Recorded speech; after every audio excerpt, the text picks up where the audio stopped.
Le Havre reçoit en grande pompe le roi des Belges.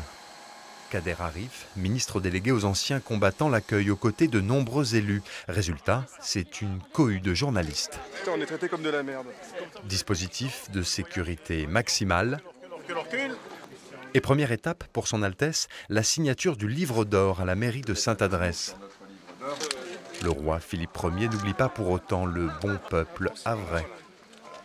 C'est l'occasion de souvenir et puis de resserrer les liens. On l'a vu, il est beau.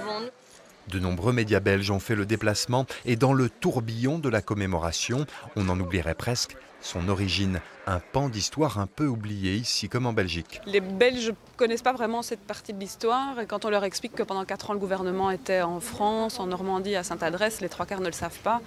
Tout le monde a un peu en tête la Deuxième Guerre mondiale et le gouvernement qui était à Londres, mais Sainte-Adresse, ça ne dit rien à personne. Octobre 1914, la Belgique est occupée par l'envahisseur allemand. Son gouvernement trouve donc refuge ici, immeuble Dufayel à Sainte-Adresse, jusqu'à la fin de la guerre. En tout, près d'1 millier de ressortissants belges s'exilent. Pour se souvenir, aujourd'hui, les commémorations succèdent aux cérémonies.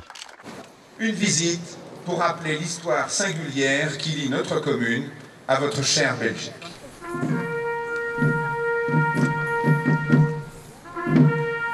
Et pour certains, c'est un peu de leur histoire familiale qui est célébrée. Parmi les exilés belges de la Première Guerre mondiale, une centaine a fait souche au Havre, comme le grand-père de cet élu. Il avait 27 ans quand il est arrivé en 14. Il est arrivé avec le gouvernement belge, il était soldat. Et donc il a, pendant les 4 ans de guerre, séjourné ici. Et puis pendant ces 4 ans, il a rencontré ma grand-mère. Et puis heureusement, parce que sinon je ne serais pas là.